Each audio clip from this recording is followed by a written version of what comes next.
읽겠습니다. 수고하고 무거운 짐진 자들아 다 내게로 오라. 내가 너희를 쉬게 하리라. 나는 마음이 온유하고 겸손하니 나의 멍에를 메고 내게 배우라. 그리하면 쉼을 얻으리니 이는 내 멍에는 쉽고 내 집은 가벼우리라 하시니라. 아멘. 오늘 은혜 안에서 쉼을 누림이라는 제목으로 말씀의 교제를 함께 나눴으면 합니다. 오늘 마태복음 말씀의 이렇게 시작 가운데 수고하고 무거운 짐진 자들아 이렇게 얘기를 해요. 이 장면을 통해서 하나님이 말씀하는 것들은 뭐냐면 우리가 종교생활하던 그 모습에서 이제 생명의 관점으로 전환되는 것들을 또한 하나님 말씀하십니다. 내가 왜 수고하고 무거운 짐을 질까요? 사람들이 내가 하나님 앞에 잘 보여야 된다 생각, 내가 잘해야 된다, 내가 더 하나님을 위해서 무엇을 이뤄내야 된다 생각하니까 조금만 줄여요. 생각하니까 우리의 마음이 뭘 하게 되냐면 자꾸만 낙심하고, 그래서 자기가 애쓰게 되고 자기가 수고하게 되는 모습을 보게 됩니다. 그러다 보면 제일 먼저 사람들은 자기 인생에서 수고하고 애쓰는 과정 속에서 제일 먼저 빼는 것들을 보면 잠을 빼요. 그러니까 성공하는 사람들의 모습들, 예를 들어서 보면 그들은 뭘 얘기하냐면 자기의 수면 시간을 줄인대요. 그래서 더 열심히 살아나고자 한다는 거예요. 문제를 해결하기 위해서, 지금의 어떤 사건을 해결하기 위해서 그들은 자기의 해결 방법으로 뭘 먼저 생각하냐면 수면 시간과 자기의 여가 시간을 줄여나간다. 그러면 자기가 그렇게 이루어나가는 모습들이 된다면 우리는 얼마 지나지 않아서 지치거나 병에 걸립니다. 이 시대의 삶의 모습이 그래요. 얼마나 많은 사람들이 병에 걸려 있습니까? 마음의 병에 걸린 사람들, 육신의 병에 걸린 사람들, 또 고질적으로 그냥 질병을 안고 살아가는 많은 이들이 있습니다. 이만큼 의학이 발달되고 또 사람들이 누릴 만한 것들이 많이 풍성해졌어요. 사람들이 편리해지고 풍성해지고 많은 것들을 누릴 수 있는 것들이 많아졌지만 오히려 사람들은 더 병들게 되었고 더 쉼을 얻는 것들에 있어서 더 그 쉼을 누리는 것들이 많이 줄어들었어요. 그런데 하나님은 우리에게 말씀하시는 거예요. 네가 은혜 안에 있으면 쉼을 누리게 됩니다. 결론의 말씀이 그거예요. 여러분의 삶이 은혜 안에 있으면 쉼을 누린답니다. 내가 언제 쉼을, 언제 수면을, 언제 내 마음 가운데 평안을 얻을 수 있는가를 여러분 점검해 볼 수 있는 이 시간이 되었으면 합니다. 제 주변에도 사역을 하다가 사역이 너무 힘들어서 그만둔 분들이 있어요. 그러면 그만두고 나면 그들의 삶이 어떻게 될까요? 생각보다 잘 살아요. 왜? 재능들이 많은 사람들이었거든요. 재능이 많은 사람들이었으니까 여기 교회에 와서 자기 재능을 다 펼치고 애썼어요. 그러다가 뭐가 왔어요? 번아웃이 왔어요. 내 마음이 지쳐버렸어요. 이거 해가지고 뭐 하겠나? 마음이 지쳐버렸어요. 왜 마음이 지친가를 봤더니 교회에 사는 애들이 은혜를 누리는 게 아니라 계속 소모전만을 하고 있는 거예요. 그리고 자기가 주는 자가 되는 것들이 참 복되다 하나님 말씀하시잖아요. 사역자들 중에서 자기가 만난 그리스도, 자기가 체험한 그리스도의 은혜를 나누고 전하는 것들이 복된데 그걸 하지 못하고 뭘 하느냐? 계속 사역하고 프로그램 짜고 뭔가 계획하고 뭔가 행사를 준비하고 이런 것들만 막 매진하다 보니까 그들의 마음이 피곤해지고 지치고 자기가 사역자로 하나님 이 은혜를 나누고 이 말씀의 풍성함을 내가 누리고 전하기 원하는 것들이 목적인데 그런 삶을 살기보다 오히려 그냥 자기는 어떻게 보면 행사를 이루는, 행사를 계획하는 그런 사람처럼 보인답니다. 열심히 수고해요. 조금 사람들이 칭찬해요. 그러면 조금 여유를 가졌다가 얼마 지나지 않아서 또 마음이 공허함을 느껴요. 그래서 제 주변의 사람들은 사진을 잘 찍으니까 사진 찍는 일을 하는 거예요. 그래서 프리랜서로 돌사진도 찍으러 다니고 또 결혼사진도 찍으러 다니고 사진 잘 찍으니까. 그랬더니 얼마 지나지 않아서 그 사역하다가 멈췄던 사람이 벤츠를 사더라고요. 그래서 벤츠를 사고 여유를 즐기면서 자유롭게 여행도 막 다니면서 살더라고요. 그게 부러운 게 아니라 그 사람의 마음 가운데 하나님의 비전을 꿈꾸고 분명히 시작했는데 하나님 사명을 가지고 시작했는데 마음이 지쳐서 더 이상 사역을 하기 힘들어서 떠났어요. 그리고 자기가 하는 재능을 가지고 세상에서 살다 보니까 잘 되는 거예요. 근데 그게 안타까웠어요. 여러분 삶에도 동일해요. 사람들은 내가 잘 먹고 잘 살고 평안하고 두 다리 쭉 뻗고 살 수 있으면 그게 최고의 복이지 이렇게 생각해요. 그런데 하나님께서는 우리에게 말씀하시는 교회 다닐 때 왜 교회 다녀요? 물어보면 사람들이 복 받으려고요 이렇게 얘기해요. 근데 그건 잘못된 거예요. 내가 신앙생활 하는 이유는 이미 복을 받아서 신앙생활 하는 거예요. 내가 예수를 믿기 때문에 그 그리스도가 내 안에 사시기 때문에 그 그리스도로 인해서 이미 나는 복 받았기 때문에 내가 신앙생활 하는 거예요.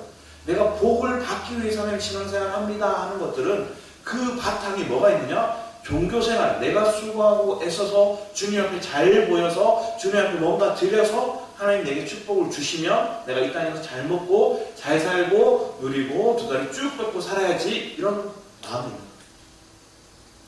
근데 거기에는 실질적으로 보면 소망이 없어요. 여러분의 삶이 사실은 어떠한 모습이었는가를 살피게 됩니다. 원래 나는 수고하고 짐진자, 무거운 짐진자였어요. 자, 그런 대표적인 사람 중에 룻이라는 여행을 한번 오늘 살펴봤습니다. 우리 룻기 2장의 말씀을 볼까요? 룻기 2장의 말씀을 보면 룻기는 사사기와 사무엘 상하 말씀 사이에 있어요. 룻기 2장의 말씀을 보면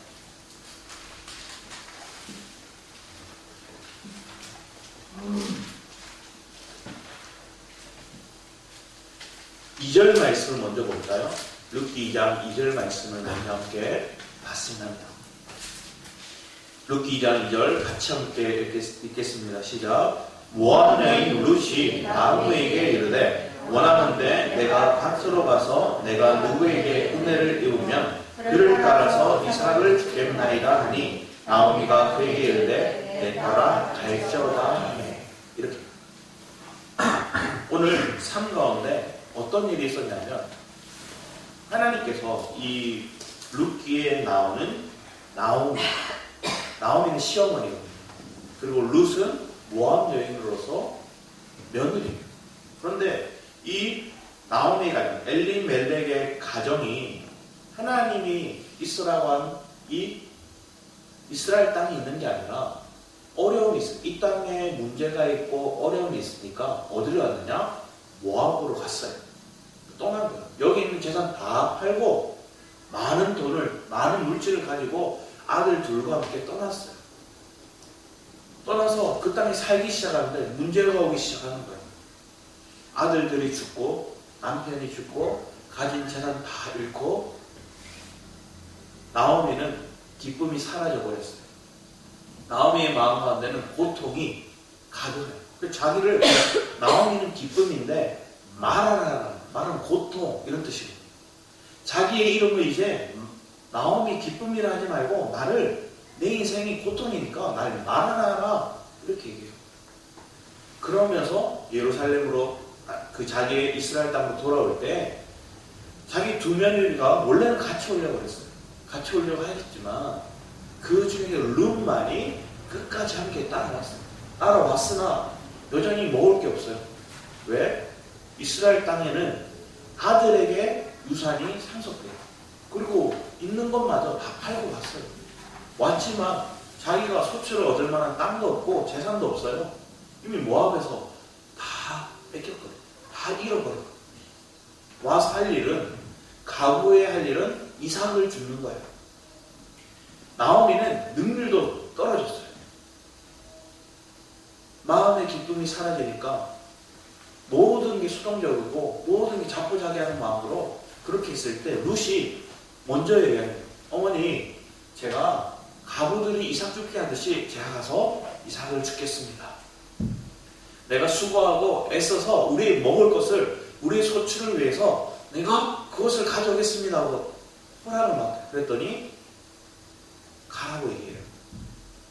갑니다. 갔는데 이 뒤에 말씀을 보면 3절에 이렇게 얘기했어요. 룻이 가서 베는 자들을 따라 밭에서 이삭을 줍는데 우연히 이렇게 했어요. 성경에는 뭐라 적혀있냐? 우연히 엘리멜렉의 친조 보아스에 속한 밭에 이르렀다. 우리가 볼 때는 우연이에요. 하나님의 계획 속에는 하나님 당연한 일들인데 우리의 인간적인 시야로 볼 때는 우연히 이루어진 거예요. 우연히 어디를 갔대요? 자기 아버지 친족 중에 보아스라는 사람의 땅에 간 거예요. 그랬더니 여기 한 가지 더 딱 우연히 얘기해놨고 그 뒤에 붙는 게 이거예요. 4절에 마침 또 얘기해요. 마침 보아스가 베들레헴에서부터 와서 베는 자들에게 이르되 여호와께 너희와 함께 하시기를 원하노라니 그들이 대답하되 여호와께서 당신에게 복 주시기를 원하나이다 하니라 이렇게. 보아스가 그걸 본 거예요. 모압 여인이 그리고 자기의 친족 중에 있었던 엘리멜렉의 그 며느리인 이 룻이 와서 그 시어머니를 모시기 위해서 애쓰고 수고하는 모습을 본 거예요. 그리고 그걸 마침 그걸 본 보아스가 뭐라고 얘기하냐면 다 죽지 말고 만일이라고 얘기하는 거예요. 이삭을 거두는 사람들, 곡식을 거두는 자기의 종들에게 꼼꼼하게 곡식을 다 거두지 말고 많이 흘려나가요. 많이 흘리면 뭐 할까요? 아직 수고해야 되는 인생이 누구예요? 이 룻이에요. 이 룻이 밤낮 계속 수고해서 한 그릇 이렇게 얻는 게 아니라 금방 이것을 얻는 거예요. 왜? 보아스가 그걸 허락했거든요. 보아스가 은혜를, 보아스가 호의를 베풀었거든요. 그래서 룻은 많이 거두게 되었어요. 그리고 이 얘기를 누구한테 가서 할까요? 자기 어머니에 가서 얘기를 합니다. 어머니에게 이 얘기를 해요. 어머니, 보아스라는 사람을 만났습니다. 그 보아스가 자기의 정도를 시켜서 곡식 이삭을 많이 흘려서 많은 소출을, 많은 것들을 제가 이렇게 금방 얻게 되었습니다. 그런데 이 땅에는 한 가지 법이 있었어요. 그 법이 뭐냐면 우리 3장 말씀을 보면 4장을 먼저 보게 되면 4장 말씀을 보면 3절에 이렇게 되겠어요. 보아스가 그 기업 물을 자에게 이르되 얘기해요. 이 기업 물을 자, 이게 뭐냐면 만약에 형제 중에서 다 형제가 죽고 나면 아들이 없잖아요. 아들이 없을 때 형제를 통해서 친소에 들어서 그 아내를 통해서 자손을 이어가는 거예요. 그런데 그 형제들이 다 죽고 또 시아버지도 죽고 아들도 다 죽으니까 제일 가까운 친족을 통해서 친소에 들여서 룻을 통해서 아들을 낳는 거예요. 그래서 그 아들이 그 기업을 이어갈 수 있도록. 그래서 그 기업을 이어가기 위해서 그가 원래 팔았던 것들을 값주고 사는 거예요. 팔았던 걸 값주고 다 사서 그걸 누구한테 주는 거예요? 이 룻의 가문이, 이 나오미의 가문이 대를 이어갈 수 있도록, 혈통이 이어갈 수 있도록 그 맡았던 기업을 계속 이어갈 수 있도록 해주는 것들이 고엘 제도예요. 그래서 이 제도를 활용하려고 쓰는 거예요. 그걸 원래는 아무 의식 없이 살아가다가 보아스가 베풀어진 은혜, 보아스가 베풀어진 그 곡식을 통해서 먹고 누리고 쉼을 얻고 배부름을 갖게 되었어요. 누가 그걸 얻었어요? 룻과 나오미가. 그랬더니 나오미의 모습이 바뀌게 돼요. 나오미는 그 이전까지 뭘 했느냐? 수동적이었어요. 왜? 자포자기선택이거든요. 은혜가 자기한테 안 왔어요. 자기 삶 가운데 피폐되고 매맞고 고통스럽고 빼앗기고 이것만 있으니까 마음이 여유가 없고 능동적으로 될 수 있는 상황이 아닌 거예요. 왜? 은혜를 누리지 못했거든요. 그런데 보아스를 통해서 또 룻을 통해서 그 은혜가, 그 양식이 나오미에게 들어왔어요. 그랬더니 3장 1절 말씀에 보면 룻이 나오미가 이전과 다른 모습으로 전환돼요. 그래서 나오미가 룻에게 물어요. 앞에는 뭐 했어요? 룻이 어머니 저 이삭 집으로 가도 될까요? 하고 물었을 때 이렇게 얘기했어요. 수동적이었어요. 그런데 여기서 3장부터 시작해서는 내가 은혜를 누리고 안식을 누리고 양식을 공급받게 되니까 뭐 하게 될까요? 능동적인 모습으로 바뀌게 돼요. 그래서 3장 1절부터 저희들 한번 같이 우리 4절까지만 5절까지만 같이 한번 읽어볼까요? 3장 1절에서 5절 같이 한번 읽어보도록 하겠습니다. 시작. 룻의 시어머니 나오미가 그에게 이르되 내 딸아 내가 너를 위하여 안식할 곳을 구하여 너를 복되게 하여 하지 않겠느냐. 내가 함께하던 하녀들을 둔 보아스는 우리의 친족이 아니냐. 보라 그가 오늘 밤에 타작마당에서 우리를 가물리라. 그런즉 너는 목욕하고 기름을 바르고 유복을 입고 타작마당에 내려가서 그 사람이 먹고 마시기를 다하기까지 그에게 보이지 말고 그가 누울 때 너는 그가 눕는 곳을 알았다가 들어가서 그의 발치 이불에 들고 거기에 누우라. 그가 내 할 일을 내게 알게 하리라 하니 룻이 시어머니에게 이르되 어머니의 말씀대로 내가 다 행하리이다 하니라. 이게 뭐냐면 6절에는 타작마당으로 내려가서 시어머니의 명령대로 다 시어머니가 이제 명령하는 거예요. 지시해주는 거예요. 지혜가 온 거예요. 어떻게 해야 될지. 이 룻이 또 우리의 가문이 이 기업을 다시 회복할 수 있는 길이 어디에 있는가를 알게 된 거예요. 그래서 보아스의 침소에 들도록 한 거예요. 아무도 보지 않을 때 조용하게 은밀하게 이 일을 이룰 수 있도록 해야 한 거예요. 보아스가 사실은 이것을 보고 나서 처음에 깜짝 놀래요. 나이가 많았거든요. 그리고 자기보다 먼저 기업을 물을 수 있는 친족들이 가까이 있었거든요. 그래서 이 여인에게 먼저 얘기를 하는 거예요. 네 마음을 알겠고 어떤 개인인지 알겠다. 그리고 그 가정소에서 먼저 물을 사람이 있으니 그 사람에게 먼저 묻고 그가 하지 않는다 그러면 내가 기꺼이 사서 하겠다 이거. 그래서 값 주고 사요. 그 뒤에 보면 4절 말씀에 보면 5절에도 그렇고 10절에도 그러면 이렇게 돼요. 5절에 보면 보아스가 이르되 내가 나오미의 손에서 그 밭을 사는 날에 이렇게 얘기하고 또 10절에 또 얘기해요. 또 말론의 아내 모압의 여인 룻을 사서 나의 아내로 맞이하고 이렇게 값 주고 산 거예요. 누가? 보아스가 룻을. 그 값 주고 샀기 때문에 이 룻은 어디에 들어올 수 있는 거예요? 안식 안에 들어올 수 있는 거예요. 은혜 안에 들어올 수 있는 거예요. 자, 이 장면이 뭐와 비슷할까요? 우리가 예수 그리스도가 피를 통해서, 피값을 통해서 우리의 사신 것과 같은 거예요. 하나님께서 피값으로 예수 그리스도를 통해서 값을 치르신 거예요.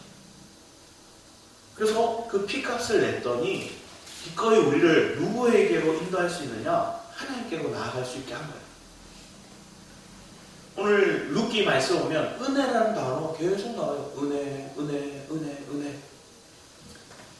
창세기 말씀에도 하나님께서 노아라는 사람에게 노아 때 뭐가 와요? 심판이 와요. 노아할 때 심판이 와요. 그런데 하나님께서 노아에게 뭘 주셨대요? 노아가 은혜를 입었더라 이렇게. 여러분의 삶에도 동일해요. 우리의 삶에 심판이 올 수밖에 없고 고통이 올 수밖에 없고 문제가 올 수밖에 없지만 하나님 우리에게 뭘 주시겠다는 거예요? 은혜를 주시겠다. 은혜를 입으면 심판을 이기는 거예요. 은혜를 입으면 우리의 삶이 더 이상 죄인의 삶에 매여 있는 게 아니라 하나님의 은혜의 삶으로 의인의 삶으로 우리를 건져내십니다. 아무 소망 없는 인생이었어요. 그냥 나오미가 더 이상 모압에 살아봤자 남편도 없고 아들도 없고 재산도 없고 이방인들밖에 없고 친지도 없고 외롭고 없었어요. 이삭 죽기라도 잘하려면 그냥 원래 내 딸 내가 원래 살린다고 돌아다녀야겠다. 그 한 마음을 가졌어요. 근데 그 마음을 룻이 같이 품게 되었어요. 그리고 왔어요. 왔더니 우연히 그리고 마치 하나님께서 그런 배우지 않는 속에서 하나님의 역사를 통해서 만남의 축복을 주셨고 그 만남의 축복을 통해서 은혜를 누리게 하셨어요. 여러분 삶에도 동일해요. 하나님의 은혜를 누리게 하신 거예요. 그 은혜를 누렸기 때문에 여러분이 하나님의 은혜 안에서 구원의 은혜를 받기도 하였고 완성의 은혜를 받기도 하였고 자, 구원의 은혜는 뭐예요? 예수의 죽으심과 부활이 나의 죽음과 부활이 되어서 구속사적인 그 역사, 구원을 받는 은혜를 내가 얻게 된 거예요. 더 나아가서 완성의 은혜, 그게 뭘까요? 주님이 다 이루어놓으신 거예요. 하나님, 내가 할 수 없습니다. 주님이 하셔야 됩니다. 주님이 이루심을 믿습니다. 주님이 이루심을 내가 고백하며 나아갈 때 하나님의 지혜가, 하나님의 능력이 내게 공급되어서 그 과정을 내가 통과할 수 있는 은혜가 우리 안에 있는 것임을 고백합니다. 여러분의 삶에는 어떠한 은혜를 누리는 거예요? 구속 은혜는, 구원의 은혜는 반드시 우리가 이미 다 누리고 있는 거예요. 그런데 완성의 은혜, 그 하나님의 부활의 능력이 우리의 실제된 능력으로 이루어 나가시는 사건들을 보면서 누리는 그 은혜가 우리의 삶에 있냐는 거예요. 보아스를 통해서 룻이 나오미가 살게 되었어요. 그리고 값 주고 사서 그들 삶 가운데 나중에 뭐가 나오냐? 이 말씀에 보면 룻기 4장 맨 마지막에 보면 이렇게 적혀있어요. 22절에 오벳은 이새를 낳고 이새는 다윗을 낳았더라. 다윗을 낳았더라. 우리 사사기 맨 마지막에 뭐예요? 뭐라고 적혀있어요? 이 백성들이 이 땅에 왕이 없어서 각기 자기 소견대로 살았다. 왕이 없어서 자기 소견대로 살았대요. 그런데 오늘 룻기 맨 마지막에 뭐가 나와요? 참된 왕의 예표인 다윗이에요. 사사기에는 왕이 없으니까 자기 오른대로, 자기 뜻대로 살아간 거예요. 그렇게 사는 사람이 뭘까요? 수고하고 무거운 짐진 자의 삶을 살아가는 거예요. 여러분의 인생이 내 뜻, 내게, 내가 생각하는 틀, 내 소견대로 살면 수고하고 무거운 짐진 삶을 살아갈 수밖에 없다는 거예요. 근데 주님 우리에게 얘기하는 거야. 내게로 와. 너의 주인이 누구인지 봐. 너의 왕이 누구인지 봐. 내가 피값을 주고 너를 샀어. 너의 주인이 이제 나야. 그럼 종은 뭐 하면 돼요? 주인의 음성에 귀 기울이면 돼요. 주인의 뜻을 따르면 돼요. 내가 계획하고 내가 생각하고 내가 뭔가 이루려고 하지 않아도 돼요. 주인의 뜻을 알기 원하고 주인의 뜻에 순종하기 원하고 주인이 주시는 그 힘과 능력, 공급을 내가 받으면 그 일을 이룰 수 있는 실질적인 이룸이, 능력이 나한테 나타난다. 하나님은 그런 은혜를 우리에게 주셔서 살아가기 원합니다. 그러면 그런 자들은 힘을 얻게 돼요. 내가 막 고민하지 않아도 되고.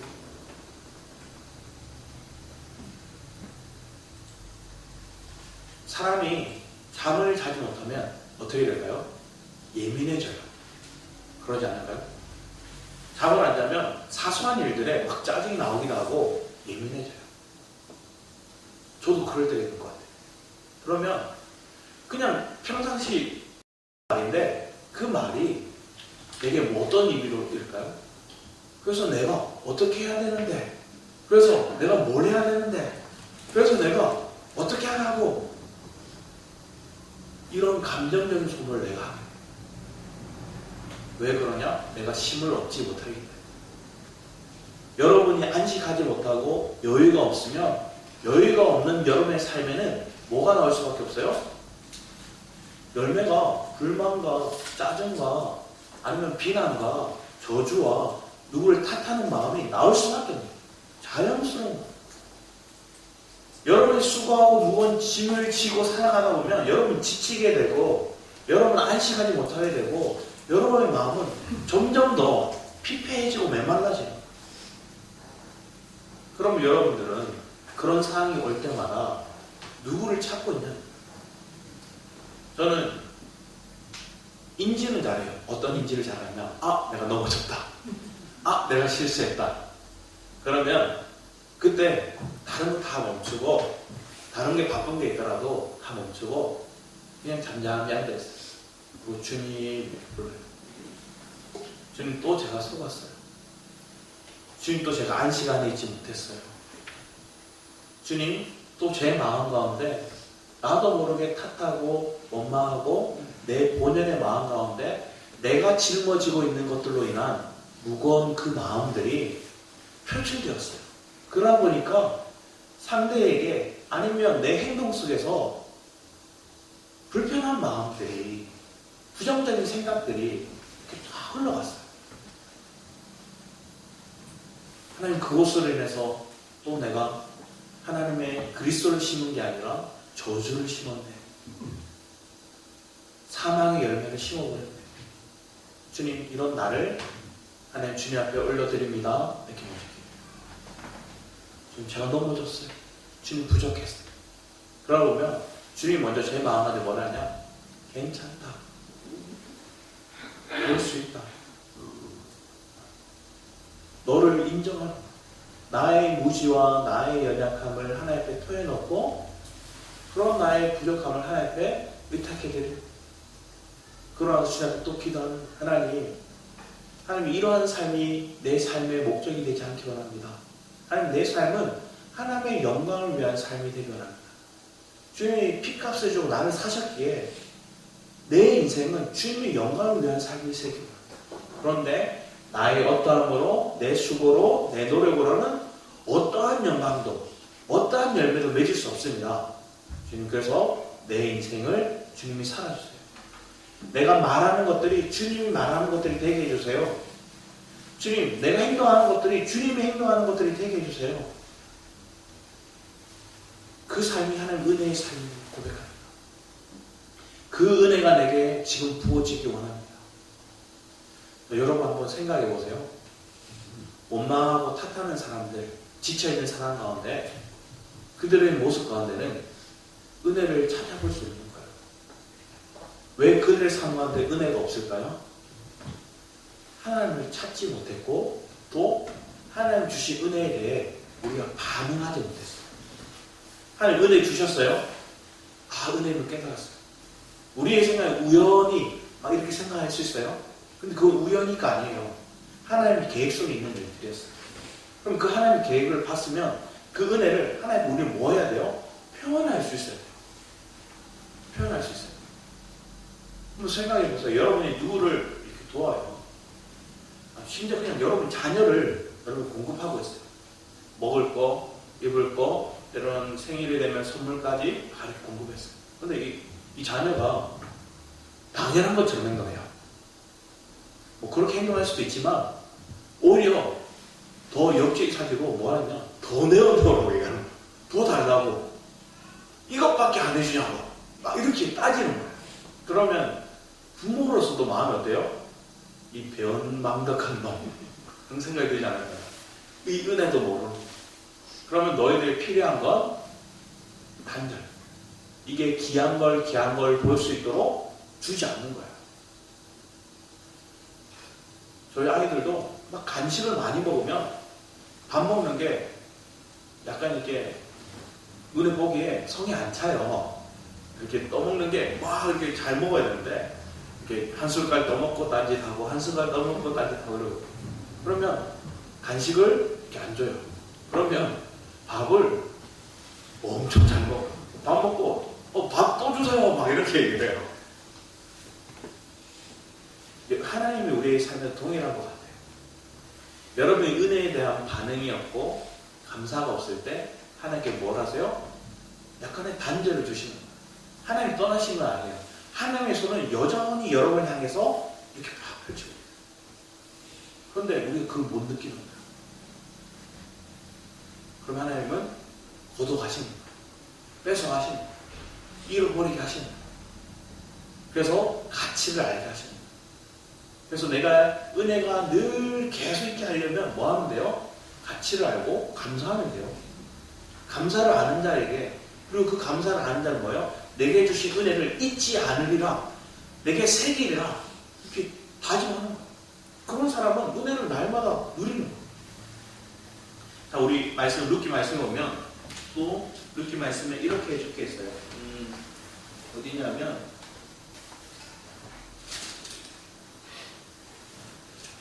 우리 이렇게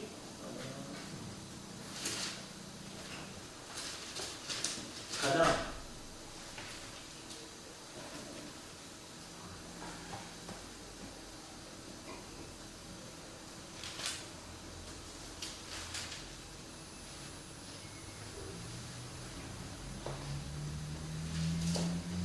한 날개로 안아주신다는 표현이 있거든요. 어디냐? 2장 12절 말씀에 보면 이렇게 표했어요. 보아스가 룻을 축복하면서 이렇게 얘기해요. 룻이 13절에 룻이 이르되 내 주여 내가 당신께 은혜의 길을 그 앞에 말씀이죠. 여호와께서 내가 행한 일을 보답하시기를 원하며 이스라엘 하나님 여호와께서 그의 날개 아래 보호를 받으러 온 내게 온전한 상 주시기를 원하노라 하는지. 보아스 이렇게 축복해줘요. 여러분의 삶에도 동일해요. 여러분이 주의 날개 안에 있다는 걸 내가 믿는 거야. 시편의 말씀이 있죠. 시편 57편 1절 말씀에 보면 다윗이 고통 속에 있어요. 쫓기는 신세에 있어요. 자기의 죄가 드러난 신세에 있어요. 그때 그거 이렇게 얘기해요. 나는 주의 날개 아래 있습니다. 이렇게. 그리고 시편 17편 8절 말씀에도 동일하게 그가 주의 날개 안에 있다. 여러분의 삶이 주님의 날개 안에 있다는 걸 고백할 수 있는 것. 그럼 주님의 보호 안에 있는 거예요. 내가 내 인생을 내가 열심히 해서 살아가는 줄 알았더니 하나님의 날개 안에 있었던 거예요. 하나님의 바운더리 안에, 그 테두리 안에 하나님 나를 보호하고 계셨던 거예요. 근데 우리는 못 봤던 거죠. 그런데 우리가 가치를 알게 되고 우리의 시야가, 우리의 눈이 떠지게 되면 주님이 나를 보호하고 있구나를 보게 되는 거예요. 우리 더 말씀 한번 찾아봤으면 합니다. 우리 어디 말씀을 찾아보자면 고린도전서 6장 말씀 볼까요?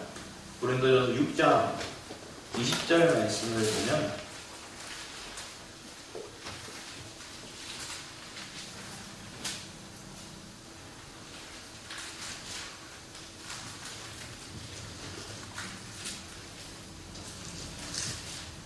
20절 말씀대로 한번 읽어주셔서 합니다. 고린도전서 6장 20절 말씀입니다. 시작. 앞으로 산 것이 되었으니 그것은 너희 몸으로 하나님께 영광을 돌리라. 아멘. 주님이 얘기하세요. 값주고 산 것이 되었으니. 주님이 값주고 그러시죠. 7장에 또 나와요. 7장 23절 말씀 보면 너희는 값으로 사신 것이니 사람들의 종이 되지 말라. 이게. 사람들의 종 되지 마세요. 누가 사람의 종이 될까요? 내가 물질에 매이고 환경에 매이고 또 내 삶의 주인이 하나님이라는 걸 인식하지 못하면 사람의 종이 되는 거예요. 사람의 종이 되면 우리는 자유가 없어요. 그리고 주님이 그 가치를 모르는 거예요. 은혜를 모르는 거예요. 피값을 주고 우리를 사셨어요. 그래서 우리는 더 이상 죄인이 아니에요. 의인이에요. 그런 은혜를 우리가 모르는 거예요. 은혜를 인식하지 못하는 거예요. 그런 사람들은 뭘 하게 될까요? 사람의 종으로 살아가는 거예요. 하나님은 우리에게 분명히 얘기했어요. 내가 너희들을 주의 종이라 해요. 너희들은 나의 종이다. 그래서 그것을 잊지 마라. 이사야서에서 말씀하십니다. 여러분의 삶 가운데 나의 주인이 하나님이라는 것, 나의 주인이 누구인지, 나의 머리가 누구인지를 인식할 수 있는 삶이 되면 여러분들은 내게 공급이 이제 사람에게서 또 내 수고에서 얻어지는 것들이 아니라 철저히 하나님에서 공급되는 거구나를 인식하게 돼요. 그러면 사람의 어떠함에 따라서 사람의 말에, 사람의 행동에 여러분들이 이리 흔들리고 저리 흔들리고 하잖아요. 여러분의 마음이 주님의 말씀의 기준에 딱 잣대를 세우면 그 말씀이 우리를 평강 가운데 있게 하고 우리의 기준이 되게 하여서 우리를 이기게 하는 거예요. 우리 더 말씀을 이렇게 보면 어디를 볼까요?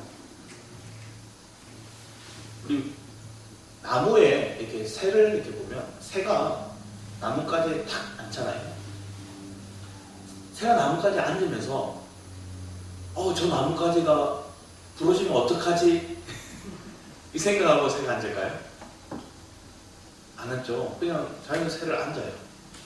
그런데 여기서 보면 그 새가 나뭇가지, 그 나뭇가지를 믿기 때문에, 그걸 의지하기 때문에 거기 앉는 걸까요?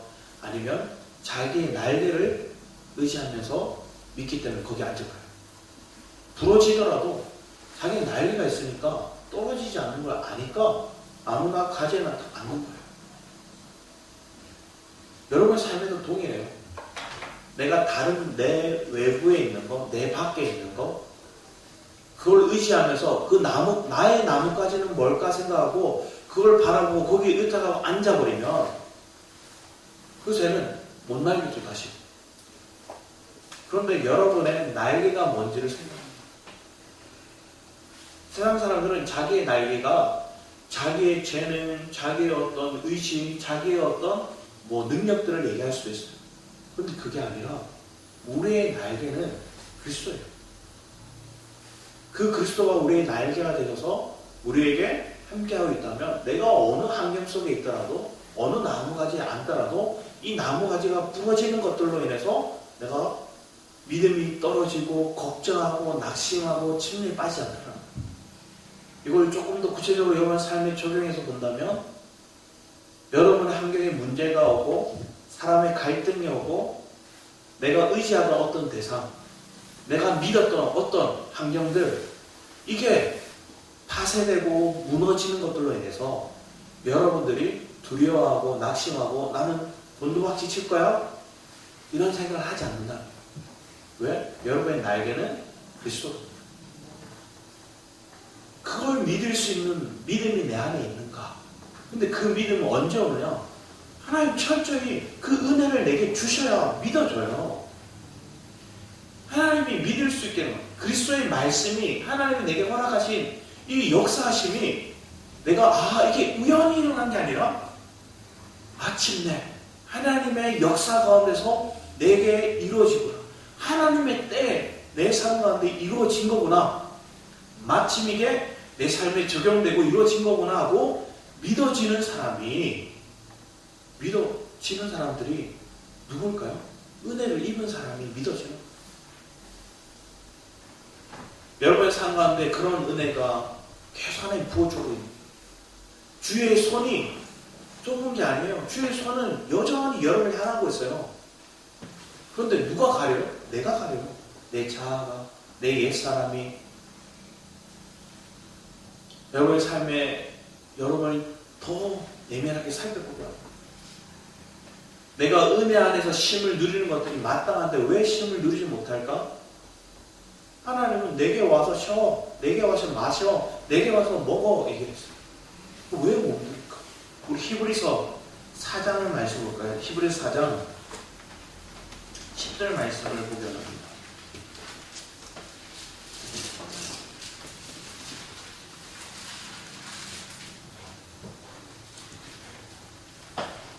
히브리서 4장 10절, 11절 말씀을 같이 한번 읽어보도록 하겠습니다. 시작. 이미 그의 안식에 들어간 자는 하나님이 자기의 일을 쉬심과 같이 그도 자기의 일을 쉬느니라. 그러므로 우리가 저 안식에 들어가기를 힘쓸지니 이는 누구든지 저 순종하지 아니하는 본에 빠지지 않게 하려 함이라. 그리고 그 뒤에 얘기하는 게 하나님의 말씀은 살아있고, 하나님의 말씀이 내게 들어와야죠. 하나님의 말씀이 내게 새겨져야죠. 그 하나님의 말씀을 잊어버리지 말아야 되죠. 근데 그 말씀을 들으면서 믿음이 생겨나고 그 믿음은 하나님의 선물이라고 얘기하죠. 하나님의 은혜가 내게 부어지는 과정들, 또 하나님이 우리에게 말씀하신 네가 안식에 들어가려면 나와 연합을 이루는, 이게 뭐하느냐? 신부가 신랑과 연합을 이루는 모습. 룻이 보아스와 연합을 이루는 모습. 값 주고 샀어요. 보아스가 값 주고 이 룻을 샀어요. 그럼 마땅히 그들이 함께 하는 거예요. 연합을 이루는 거예요. 연합을 이뤘더니 뭐가 나타나요? 다윗이 나와요. 온전한 연합을 이루니 그의 삶 가운데 생명이 잉태돼요. 그 생명이 잉태가 누구예요? 다윗이. 우리의 삶에도 동일해요. 수고하고 무거운 짐진 자들아. 그게 뭐 종교생활하는 우리예요. 그런데 하나님께서 내게로 와서 뭐요? 너희가 쉬게 하리라. 주님 앞에 쉼을 얻는 거예요. 그게 뭘까요? 내가 이제 종교생활에서 생명의 관점으로 전환되는 거예요. 생명의 관점으로 전환되니까 뭐예요? 나는 신부고 그분은 나의 신랑이. 신랑 대신 그 분과 내가 연합을 이룬 거예요. 그 연합을 이뤘더니 내게서 뭐가 나는 거예요? 열매 맺습니다. 다윗이 나오더라고요. 여러분의 삶 가운데 하나님의 이기심의 능력이 왜 표현되지 않을까요? 내가 은혜를 뭐처럼 느꼈을까요? 성경에 보면 베드로 우리 말씀으로 베드로 어딜까요? 베드로후서 2장 말씀 볼까요? 베드로후서 2장 20절 22절까지 한번 볼까요? 베드로후서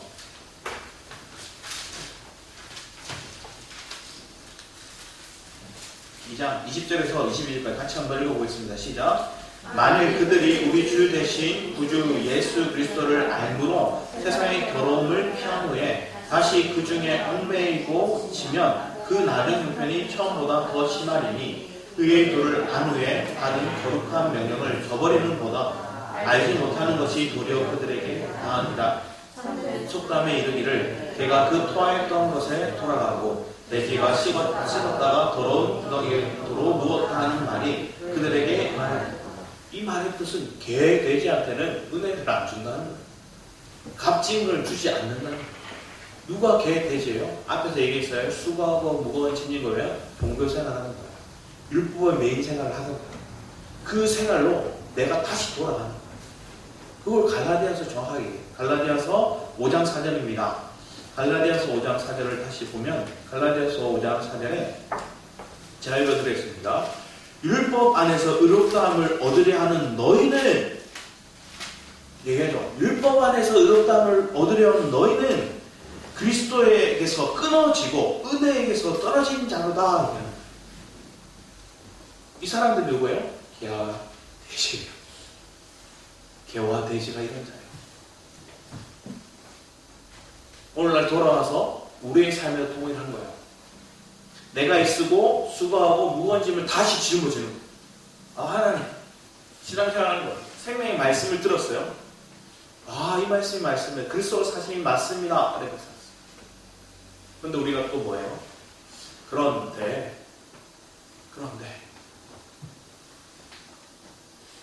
주님이 마침이 나을 때까지 우리가 못 기다리는 거예요. 하나님의 역사가 우리에게 마침행하고 이루어지는 보아스를 만나는 그런 만남과 교제와 연합을 이룰 때까지 이루지 못했는데 우리 하다가 보아스 집을 죽다가 아 이제 별거 없네 하고 딴 집으로 가는 거예요. 돌아가는 거예요. 그러면 그 인생은 뭐예요?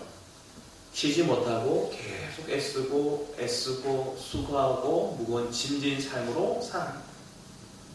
그런데 룻이 누굴 만나요? 보아스를 만났어요. 보아스를 만나고 그게 은혜라고 그 입술로 고백했어요. 여러분 삶에도 동일해요. 은혜로 누릴 수 있는 자, 내게 은혜가 임했을 때 내가 쉴 수 있는 자. 여러분 환경 속에서 문제가 와요. 극박한 상황이 와요. 여러분의 무너짐이 오고 여러분의 실수가 있고 여러분의 패배가 오고 여러분의 망한 역사가 와요. 그때 뭐 해야 돼요?